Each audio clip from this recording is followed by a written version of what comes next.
आता कोणाला यावेळी?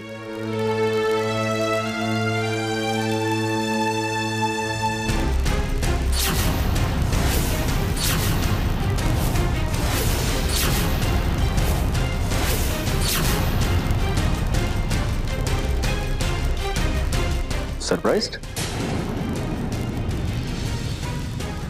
तुला म्हटलं होतं म्हणजे मागे आपण जेव्हा भेटलो तेव्हा वेळही योग्य नव्हती, जागाही योग्य नव्हती.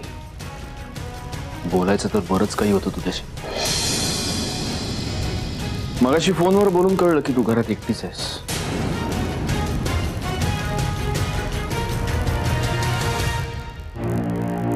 म्हटलं हीच ती वेळ, बोलायला हवं.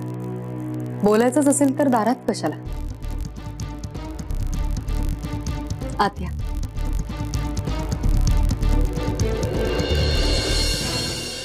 मंजुषा, मला एका गोष्टीचं राहून राहून आश्चर्य वाटते आणि त्याच गोष्टीने मी खूप कन्फ्युज्ड पण झाली. कशाने ग? आर्यासमोर आपण कधीच प्रियाचा विषय काढला नाही. ही गोष्ट घरातल्या सगळ्यांनी तिच्यापासून कटाक्षाने लपवून ठेवली होती. फक्त घरातल्या लोकांनीच नाही तर सत्यजित दादांनी सुद्धा तिला कधीच या गोष्टीबद्दल काहीच सांगितलं नाही. तिने प्रियाला बघितलेलंही नाही. मग जे काही घडतंय ते कसं काय घडतंय? खरंय, मला पण कळत नाही की आर्याने कसं काय सहज प्रियावर विश्वास ठेवला. नक्की काय घडलंय किंवा घडवलंय प्रियानी? नुसताच विचार मनात घोळतोय, काही केल्या कोडं सुटत नाही. नेत्रा, मला काय वाटतं माहितीये, ती बाई आहे ना Shaila,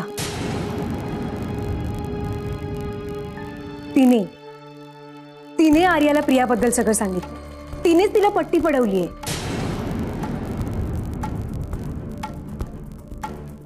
There you are. You just said it. मला कधीपासून हा विचार डोक्यात घोळतोय, आता तू बोलून दाखवलंच इतकंच. पण जर असं असेल ना तर आपलं काम खूप सोपं झालंय आता. ते कसं? अगं, आपण आर्याला समजावून देऊयात ना आता की ती बाई शैला जे काही बोलतीये ते सगळं खोटं आहे. पैसे उकळण्यासाठी ती हे सगळं करतीये. हो ते ठीक आहे, पण नेत्रा, मुळात आर्या आपल्यावर विश्वास ठेवेल का? का नाही ठेवणार? 4 दिवसापूर्वी आलेली ती तिराईत बाई शैला तिच्या बोलण्यावर जरी मुलगी विश्वास ठेवते तर आपण तर तिच्या घरचे आहोत.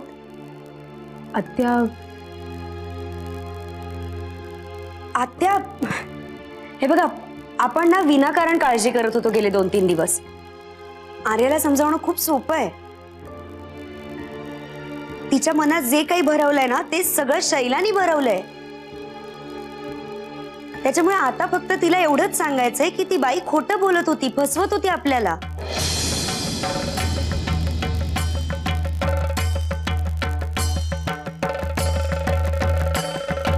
आत्या, काय झालंय? तुम्ही इतक्या टेन्शन मध्ये का दिसताय? आत्या, हे बघा, आता खरंच नका काळजी करू. हा प्रश्न लवकर सुटणार आहे आता. त्या दिवशी ना आर्याला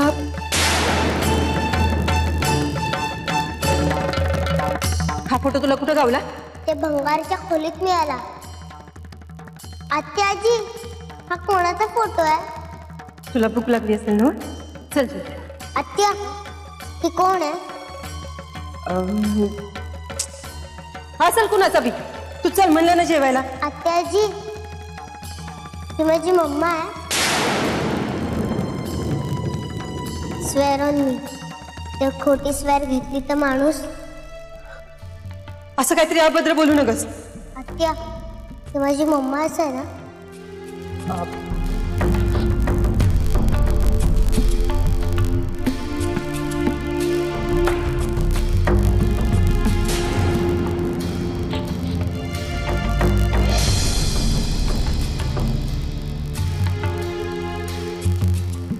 आत्या, काय करून ठेवलंय ते सगळं?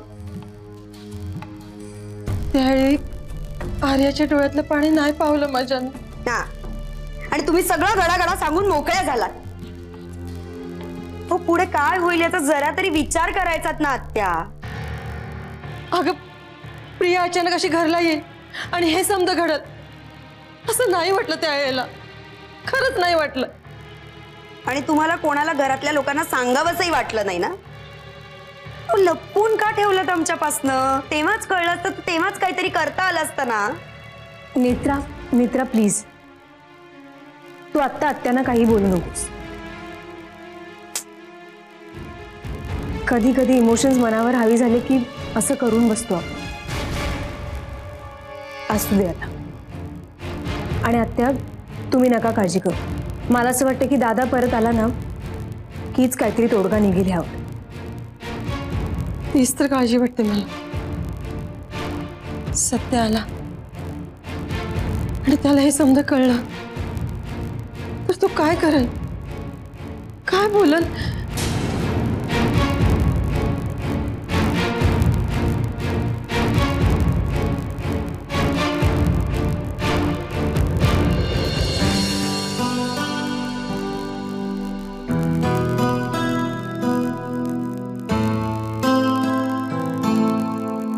छान सजवलंय घर. मला असं कळलं की हल्ली तू इंटिरियर डिझायनर म्हणूनच काम करतेस. आय मस्ट से तू कामाचं बोला.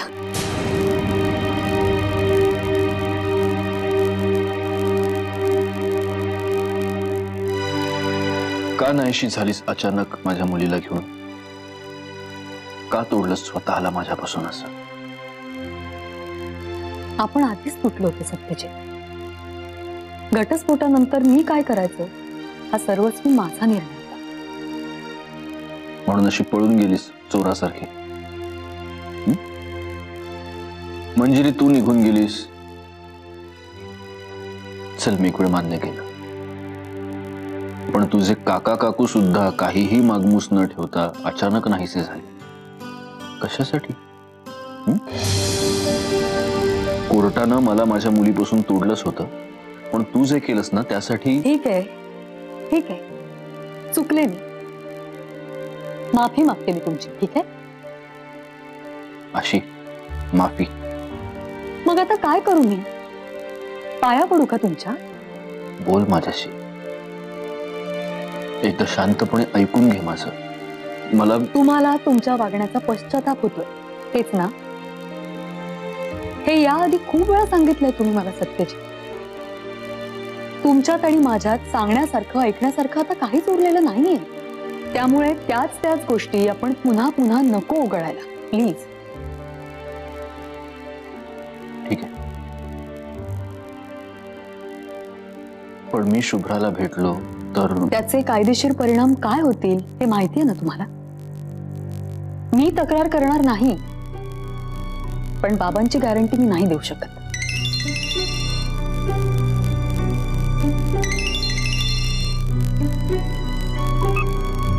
हॅलो हॅलो आई, काय करतेस तू? आम्ही इथे खूप मज्जा करतोय. मला ना आजोबा फिरायला घेऊन गेले होते. ती मोठी रिव्हर आहे ना तिथे. आई काय करतेस तू? काय नाही बाळा, मी शुभ्राचा फोन आहे. कोण आहे आई? कोण आहे तिथे? कोणी नाही अगं. अहो शुभ्रा, मी बाबा. बाबा तू घरी? म्हणजे तू आणि आई एकत्र? अगं मी आणि आई भेटलोय गप्पा मारायला. अहो तुम्ही तिला. पण बाबा तू तर दुबईला गेला होतास ना? हो, मग मी आलो आज दुबईहून. आल्यावर मी आईला फोन केला तर आई म्हणाली या घरी आपण गप्पा मारू. मग मी आलो. मला यायचंय तिथे. मला तुझ्या बरोबर आणि आई बरोबर राहायचंय. शुभ्रा, शुभ्रा हे बघ. आई, आय एम सो हॅपी.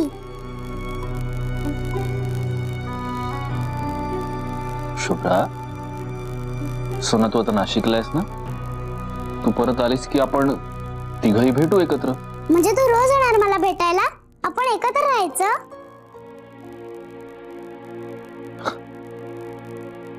माझी तर काहीच हरकत नाहीये.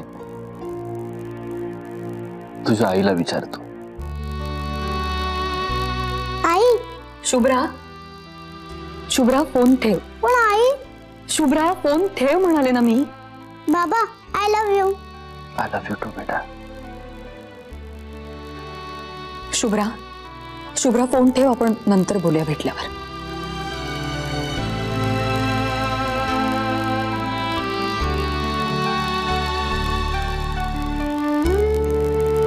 का असा खेळ खेळताय तुम्ही माझ्या आयुष्याशी?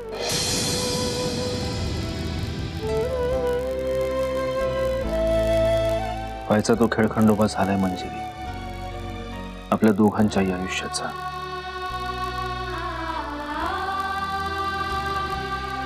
आता डाव सावरायची वेळ आली.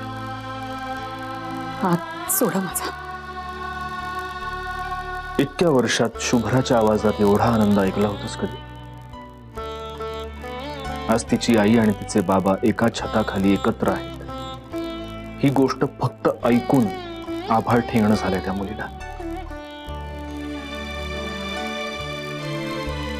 तूच विचार कर म्हणजे स्वतःच्या इगो पायी आपण आपल्या मुलीला आयुष्यातल्या या आनंदापासून कायमचं पारखं ठेवायचंय. पण तुम्ही ज्या चुका केल्यात त्याची शिक्षा झाली भोगून माझी गेली 7 वर्ष. आणि अजूनही तुझं समाधान झालं नसेल तर तू देशील ती शिक्षा भोगायला तयार आहे.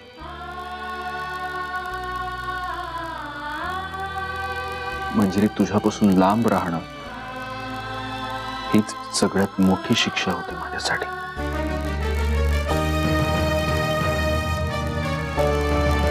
शरीरानं, मनानं, रक्ताच्या प्रत्येक थेंबानं, अंगातल्या प्रत्येक कणानं मी ती शिक्षा भोगली. आणि फक्त मीच नाही, तू सुद्धा. मंजिरी, आपण जेव्हा जेव्हा एकत्र आलोय तेव्हा आपण एकमेकांना स्वर्ग दिलाय. पण आता आपणच आपल्या स्वर्गाची दारं बंद करून झुरत बसलोय आपापल्या नरकात.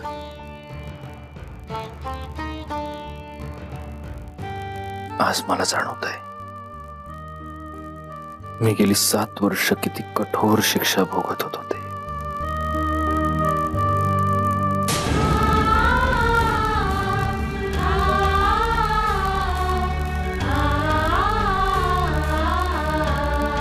नाही, नको सत्यजित. का? या क्षणी मी खूप वल्नरेबल आहे.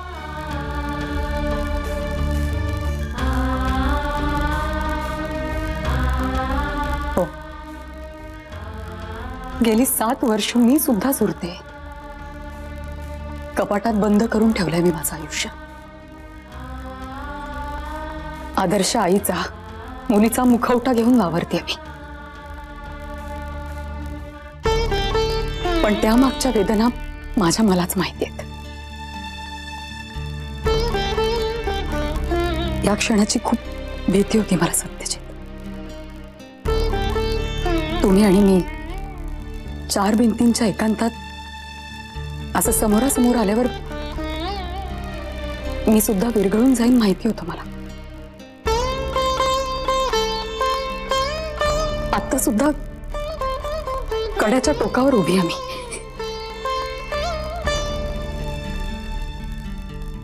पण हे सगळं नकोय मला. माझ्या जखमा भरलेल्या नाहीयेत अजून.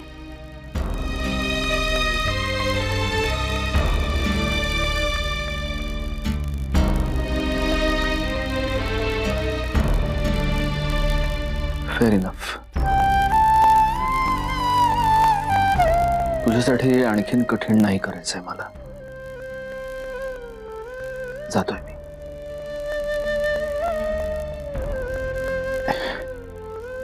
एवढंच सांगतो मंजिरी की तुझं सुख एका दाराच्या पलीकडे थांबलंय तुझ्यासाठी. तू फक्त दार उघडण्याची खोटी आहे. आज, उद्या, परवा, केव्हाही.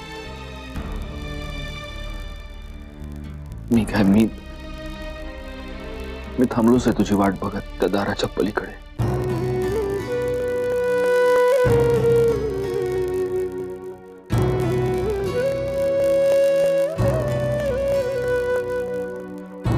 कायमचा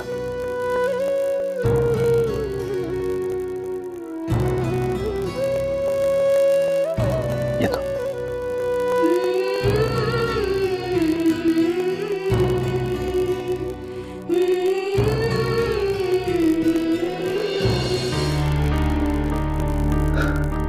आर्याला तिच्या आईबद्दल कळणं हे भविष्याच्या दृष्टीने चूकच आहे. तुला काय वाटतं किती दिवस लपून राहणार ही गोष्ट सत्यापासून? दादाला हे सगळं सांगणं अवघड आहे. समजावणं तर विसरूनच जा. आर्याच्या बाबतीत किती हळवा आहे त्यो हे समजा जगाला ठावा आहे. आजी मी काय म्हणतो, आजी तू बोलतेस का दादाशी? आजी आमच्यात कोणाच्यात इतकी हिंमत नाहीये की हे सगळं सांगताना त्याच्या नजरेला नजर देऊ शकू इतकी. आजी त्याच्या रागाचा सामना करणार कोण? चारेची बुद्धी बी कुठं शेण खाया गेलती कुणाच ठाव. हो मला मगाशीच नेत्रा बोलली की हे सगळं आत्याने तिला सांगितलं. आर्या आर्या दादा हाय गौरांग, कसा आहेस? मस्त. मी आलो आर्याला भेटून. अगं आजी तू बस, मी आलो. आर्या दादा आई सत्या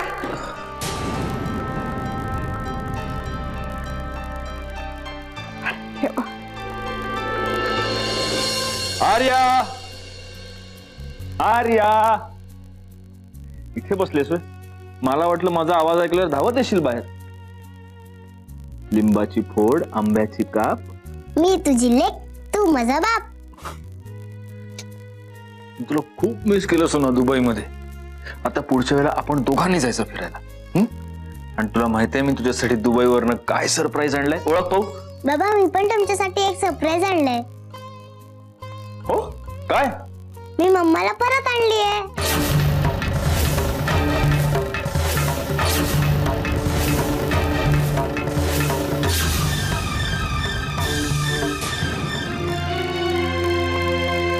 आय आता काय होईल ग? काय होणार आहे? चौथाच माती खाल्लीच ना वर. आय असं नका ना बोलू. सत्य काय बोलल काय नाही या विचारानं छातीत धडधड होते बघ. आय सत्य काय बोलला तर सांभाळून घेशील ना? तू गप ग. तू आल्यानंतर बघू काय. अजय काय चाललंय काय? काय झालं? आर्या काय बोलते? आय आर्या खरं तेच बोलते. म्हणजे तुझ्या माघारी प्रिया इथं येऊन गेली. काय? अगं पण तुम्ही लोकांनी घेतली कशी तिला घरात? सध्या अजय तुला चांगलं ठाव आहे की प्रियाला या घरात माझ्या आणि आर्याच्या आयुष्यात काडीचं बी स्थान नाही. तरी बी आर्या मला म्हणते की मामा घरी परत आली म्हणून. तू इथनं गेल्यावर ती सटवी इथं आली आणि पुन्हा तिचं नाटक सुरू झालं बघ.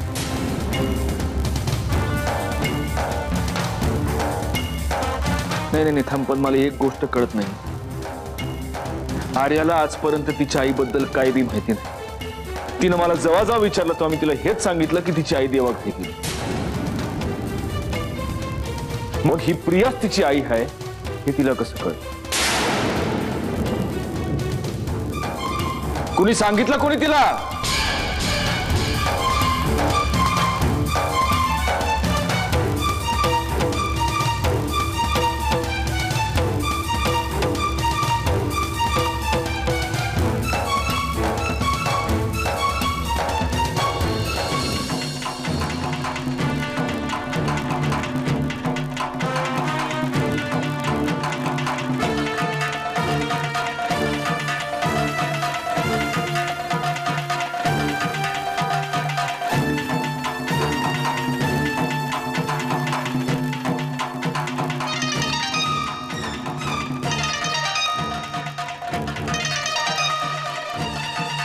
हॅलो.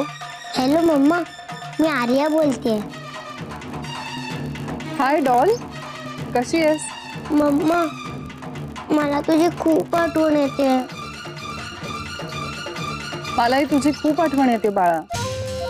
एक मिनिटही नाही करमत आहे तुझ्याशिवाय. मग तू ये ना इकडे आत्ताच्या आत्ता. अगं राजा, आता नाही येऊ शकत मी. का? आत्या आजी आणि पणजी आजी तुझ्यावर रागवतात म्हणून ना? नाही, तसं नाही. माझं एक महत्वाचं काम आहे म्हणून. मम्मा, बाबा घरी आले दुबईवरून.